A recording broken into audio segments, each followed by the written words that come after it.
بسم الله الرحمن الرحيم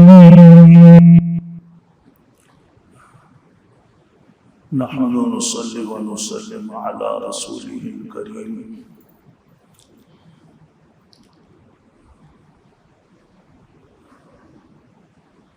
حضرت عبداللہ بن ابی قتادہ اپنے والد محترم حضرت ابو قتادہ رضی اللہ تعالیٰ عنہ وہ صحابی رسول ہیں، تو اپنے والد سے ان کے بیٹے حضرت عبداللہ روایت کرتے ہیں کہ ان کے والد حضرت ابو قتادہ نے حضور اکرم صلی اللہ علیہ وسلم سے یہ بات سنی کہ آپ نے فرمایا کہ سب سے بدترین چور وہ ہے جو نماز کے اندر چوری کرتا ہے۔ صحابہ کرام چونک گئے، پوچھا اللہ کے رسول یہ نماز میں کیسے چوری کرتا ہے؟ آپ نے فرمایا کہ نماز کا رکوع اور سجدہ مکمل نہیں کرتا، درست طریقے سے نہیں کرتا، تو یہ گویا کہ نماز کے اندر چوری ہے۔ اور چوری ویسے بھی ہر معاشرے میں، خواہ مسلمانوں کا ہو، کافروں کا ہو، ہندوؤں کا ہو، چوری کو ایک قبیح اور برا فعل سمجھا جاتا ہے۔ اور پھر چوری بھی بدترین چوری جس کو اس حدیث مبارکہ میں قرار دیا گیا وہ یہ ہے کہ نماز کے اندر رکوع اور سجدے کو درست نہ کرنا۔ یہ صحابہ کرام نے جہاں نماز کی احادیث نقل کیے ہیں تو وہاں ساتھ میں نماز کے ارکان کی ادائیگی میں حضور اکرم صلی اللہ علیہ وسلم کا طریقہ بھی نقل فرمایا۔ تو رکوع کے اندر یہ ہے کہ انسان جھک کر اور اپنے دونوں ہاتھوں سے دائیں ہاتھ سے دایاں گھٹنا پکڑ لے اور بائیں ہاتھ سے بایاں گھٹنا پکڑے اور تھوڑا سا دباؤ دے گھٹنے پر۔ جب گھٹنے کو تھوڑا سا دبائے گا اس کے نتیجے میں اس کی پیٹھ اس کے سر کے برابر میں آ جائے گا۔ سر کو سیدھا رکھنا ہے، جھکانا نہیں ہے، سیدھا اسٹریٹ۔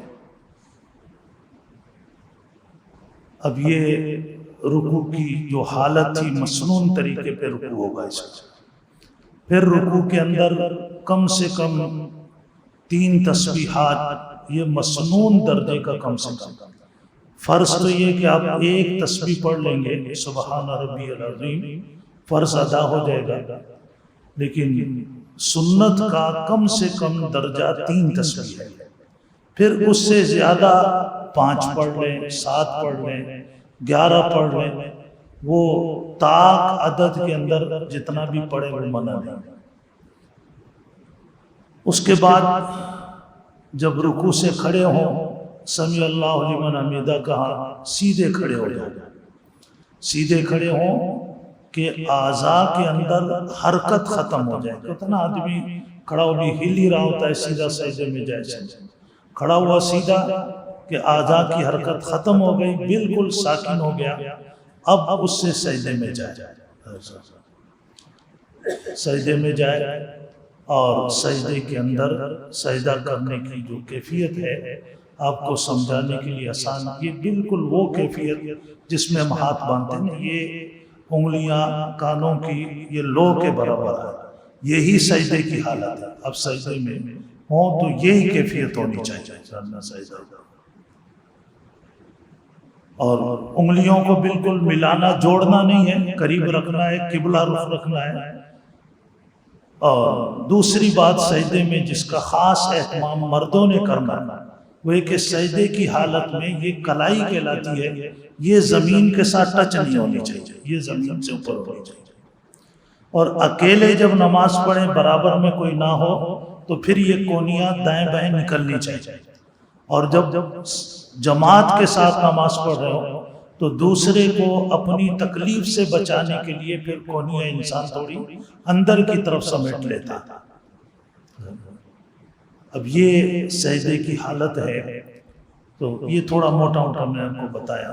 اب سجدے میں بھی وہی ہوگا کہ آپ کم سے کم جس سے فرض ادا ہوتا ہے وہ 1 تسبیح کی مقدار ہے، اور سنت کا ادنا درجہ 3 تسبیحات ہے، سبحان ربی الاعلیٰ۔ باقی بھی چیزیں جس سے کہ نماز کے اندر خشوع پیدا ہوتا ہے۔ خشوع کا مطلب ہوتا ہے کہ ہماری پوری توجہ نماز میں رہے۔ قرآن کریم میں جیسے اللہ نے فرمایا کہ قد افلح المؤمنون الذین هم فی صلاتهم خاشعون، تحقیق کامیاب ہو گئے وہ ایمان والے جو نماز خشوع کے ساتھ ادا کرتے ہیں۔ خشوع کو معنی توجہ۔ حضرت مولانا شیخ احمد سرہندی جو مجدد الفیسانی رحمۃ اللہ علیہ کے نام سے مشہور ہے، انہوں نے اپنے مکتوبات کے اندر لکھا ہے کہ چھوٹی چھوٹی باتوں کا نماز میں خیال رکھنے سے نماز کے اندر خشوع پیدا ہو جاتا ہے، جس کا ذکر اللہ نے فرمایا۔ ان میں انہوں نے 1-2 باتیں لکھی ہیں۔ فرمایا جب انسان کھڑا ہو قیام کی حالت میں تو اس وقت اپنی نظر کو وہاں رکھے جہاں اس نے سجدہ کرنا، سجدے کی جگہ پہ نظر رکھے، اور جب رکوع میں جائے رکوع کی حالت میں پاؤں پہ نظر رکھے، اور جب سجدے میں ہو تو نظر ناک پہ رکھے، اور جب بیٹھے تشہد کی حالت میں نظر اپنے ہاتھوں پر گود میں رکھے۔ اب یہ چھوٹی سی باتیں ہیں، لیکن انہوں نے فرمایا کہ اتنی چھوٹی چھوٹی باتوں کا بھی اگر ہم نماز کے اندر خیال رکھیں گے تو اس سے ہماری نماز کے اندر خشوع پیدا ہوگا۔ اور آپ دیکھیں حضرت حذیفہ رضی اللہ تعالیٰ عنہ جو حضور اکرم صلی اللہ علیہ وسلم کے رازدار صحابی ہیں، ان کا یہ قول ہے کہ انہوں نے فرمایا کہ قیامت کے قریب سب سے پہلی چیز جو اٹھائی جائے گی وہ نماز کا خشوع اٹھایا جائے گا۔ بھری ہوئی مسجد ہوگی، لوگ نماز پڑھ رہے ہوں گے، لیکن خشوع کسی کی بھی نماز کے اندر، توجہ کسی بھی نماز کے اندر نہیں ہوگی۔ تو اس لیے ان باتوں کا ذرا اہتمام کریں۔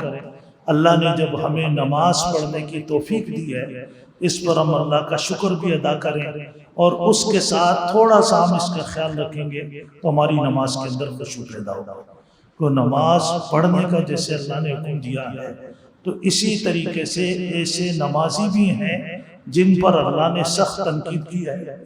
قرآن پاک میں وہ سورت آپ کو سب کو یاد ہے، فَوَيْلٌ لِّلْمُصَلِّينَ الَّذِينَ هُمْ عَنْ صَلَاتِهِمْ سَاهُونَ۔ فَوَيْلٌ بربادی اور تباہی ہے نمازیوں کے لیے، وہ نمازی جو اپنی نمازوں سے بے خبر ہے، اوقات کا ان کو پتہ نہیں۔ اب جیسے آپ کہیں جاتے ہیں تو وہاں جا کر آپ نماز کا ٹائم معلوم کریں، خاص طور پر مسجد میں جماعت کا۔